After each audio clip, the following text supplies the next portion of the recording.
Alright, now let's look at this question. This will test your concepts on assessment in Compliance Manager.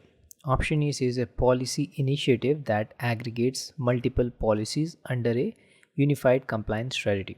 A policy initiative defines governance scope, not control mapping for assessments. Incorrect. We'll move to now option B.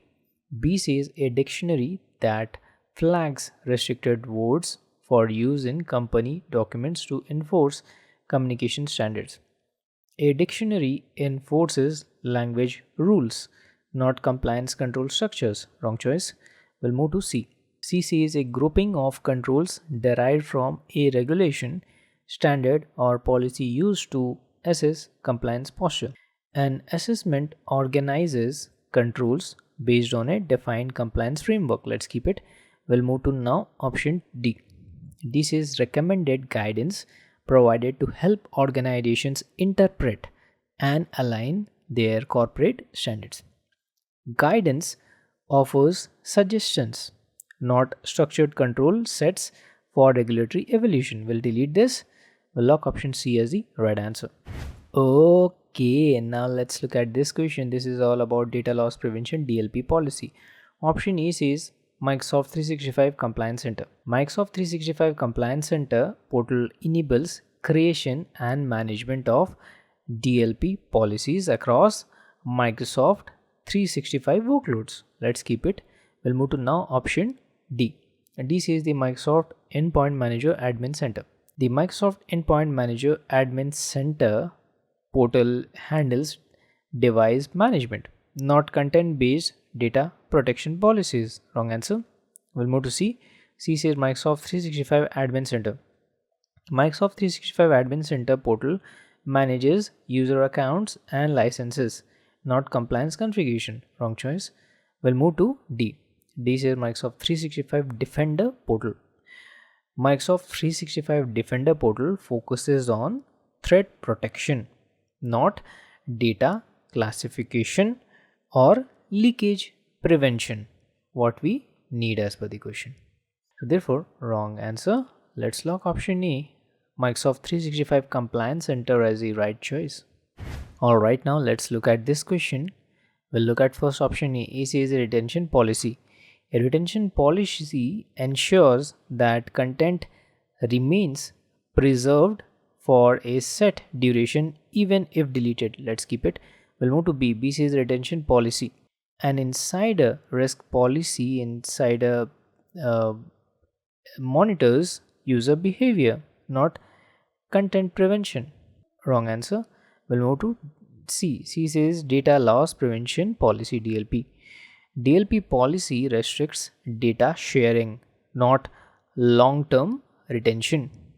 Wrong choice. We'll move to D. D says a sensitivity label policy. A sensitivity label policy content classifies content, not control, doesn't control its lifecycle duration. We'll eliminate it. We'll lock option A retention policy, as the right answer. Alright, now let's look at this question. This is all about multi-factor authentication. Option A says Azure Role-Based Access Control, that is Azure RBAC. Azure RBAC controls resource permissions, not authentication requirements. Incorrect. We'll move to option B. B says Azure AD Privileged Entity Management, known as PIM.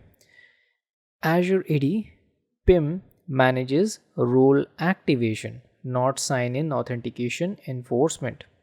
Wrong choice. We'll move to option C. C says Azure AD Identity Protection. Azure AD Identity Protection responds to risk signals, not enforces MFA for specific groups. Wrong choice. Let's move to option D. D says Conditional Access Policies. Conditional Access Policy enforces MFA based on group membership and sign-in conditions. Let's log this as the right answer. Alright, this is a multiple choice question. We need to select two correct answers. Option A says devices at risk. Devices at risk card displays endpoint exposure and threat levels. Let's keep it. We'll move to now option B. B says compliance score. Compliance score is part of Microsoft 365 Compliance Center, not Defender portal. Let's move to C. C says service health.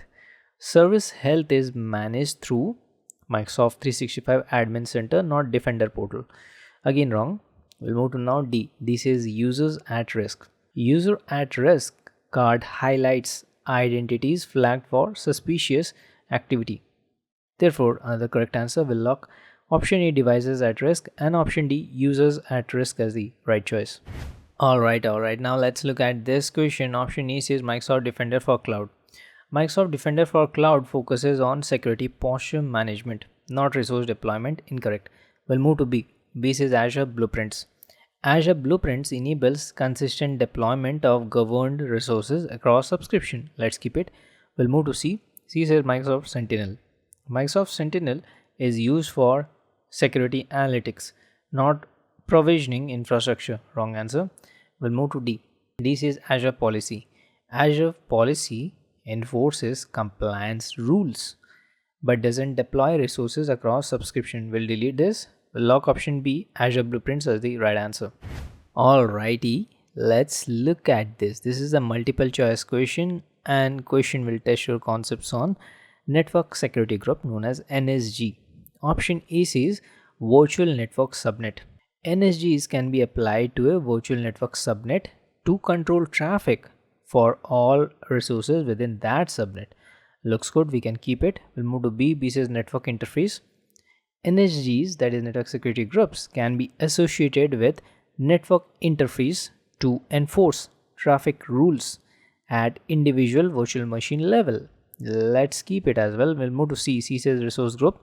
Network security groups cannot be associated with a resource group as it doesn't represent a network boundary. Wrong answer. Option D says virtual network. Again, a network security group cannot be linked to entire virtual network. It must target subnets or interfaces. Wrong choice. Let's lock option A, virtual network subnet, and option B, network interface, as the right answers. Alrighty, now let's look at this question. This is all about Microsoft 365 Defender portal. Option E says Microsoft Defender for storage. Storage alerts are surfaced in Defender for Cloud, not managed in Microsoft 365 Defender portal. Let's delete it. We'll move to B. B says Microsoft Defender for SQL. SQL alerts are handled through Defender for Cloud, not through the Microsoft 365 Defender portal. Wrong choice. We'll move to C. C says Microsoft Defender for Endpoint. Endpoint alerts are fully manageable within the Microsoft 365 Defender portal interface for alert management. We'll keep this. We'll move to D. D says Microsoft Defender for IoT. IoT alerts are integrated via Defender for Cloud, not managed in the Microsoft 365 Defender portal. We'll delete this. We'll lock option C as the right answer. Alrighty, now let's look at this question. This is all about attack simulation training. Option A says Microsoft Defender for Cloud Apps. Microsoft Defender for Cloud Apps service focuses on app governance and session control, not user training simulations. Wrong choice. We'll move to B. B says Microsoft Defender for Identity. Microsoft Defender for Identity service detect identity compromise, not used for simulating attacks or training users. Incorrect. We'll move to C. C says Defender for SQL. Microsoft Defender for SQL service protect databases, not involved in phishing simulation or awareness campaigns. What we are looking. Let's delete it. We'll move to now the last option left, that is Microsoft Defender for Office 365. Looks good because Microsoft Defender for Office 365 includes attack simulation training to run phishing simulations and educate users. Let's lock it as the right answer. Okay, now let's look at this question. This will test your concepts on Azure Bastion. Option A is partial remoting. Partial remoting method requires network level access and doesn't route through Bastion. Incorrect. We'll move to B. B says Azure Portal. Azure Bastion enables secure virtual machine access through browser-based sessions initiated from the Azure Portal. Let's keep it. We'll move to option C. C says remote desktop connection client. Remote desktop connection client connects over exposed RDP ports, bypassing Bastion's browser-based tunnel. So definitely wrong answer. Let's move to option D. This is an SSH client. An SSH client tool connects over SSH protocol and doesn't utilize Bastion's web-based access layer. We'll delete this. We'll lock option B, Azure portal, as the right answer. So please don't go away. Let's meet in the next part of this series.